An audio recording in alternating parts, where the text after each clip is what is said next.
applications qui ne sautent pas forcément aux yeux de suite, mais rester discret, voilà. Donc je suis parti sur ce pare-choc avant parce qu'il a un aspect quand même assez agressif et c'est ce que je recherchais. Par exemple, il a deux anti-brouillards de choc aux côtés, une belle aération devant, et moi j'ai accentué cet effet agressif par une lame supplémentaire. Le travail qui a été effectué sur la calandre, c'est le changement déjà des feux avant qui sont transparents à fond miroir, l'aspect pour accentuer cet effet contraste entre le rouge et l'aspect chromé. Les calandres, c'est calandre 3 branches sans sigle, et par-dessus j'ai rajouté ça une paupière de phare. J'ai voulu choisir ce modèle de jante qui est un 18 pouces. Déjà je suis parti sur du chrome pour toujours avoir cet effet de contraste entre la belle peinture et le chrome. Et ensuite elle est accentuée d'inserts en plastique qui sont démontables et que j'ai peint en pièces. Donc en budget des jantes sans les pneus il faut compter 2000 €, tout simplement parce qu'elles sont importées. C'est un modèle quand même assez rare, c'est pour ça que je les ai pris pour justement sortir un peu du lot.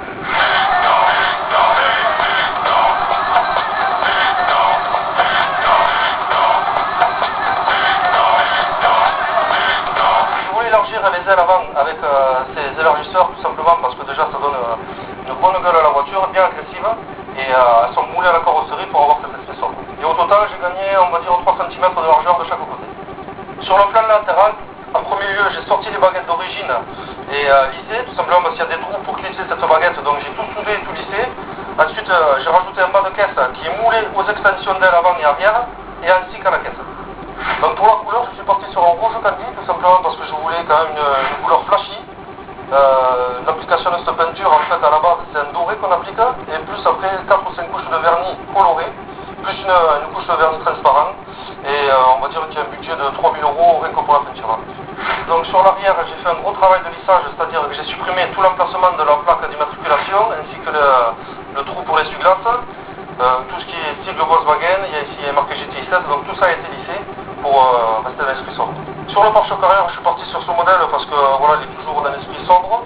Il est accentué par un double échappement en inox, suivi d'une ligne jusqu'à 4 nœuds au moteur. Le but de l'échappement, c'est pas forcément de gagner en puissance, parce que des projets comme ça, on fait pas forcément la course, mais c'est vraiment la sonorité du moteur.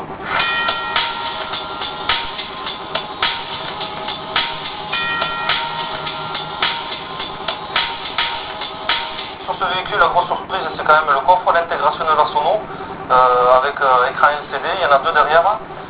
Tous les haut-parleurs de cette voiture sont de la même marque, tout simplement parce que c'est un chocard de cette marque. Pour présenter ces enceintes, j'ai choisi de faire une question sur mesure en fibre. Il faut compter quand même 4 mois de boulot et on va dire 200-300 € de fibre. Mais c'est surtout l'aspect voilà, intégration parfaite et on va dire unique des haut-parleurs. Et il faut compter quand même 2500 € entre les amplis et les haut-parleurs.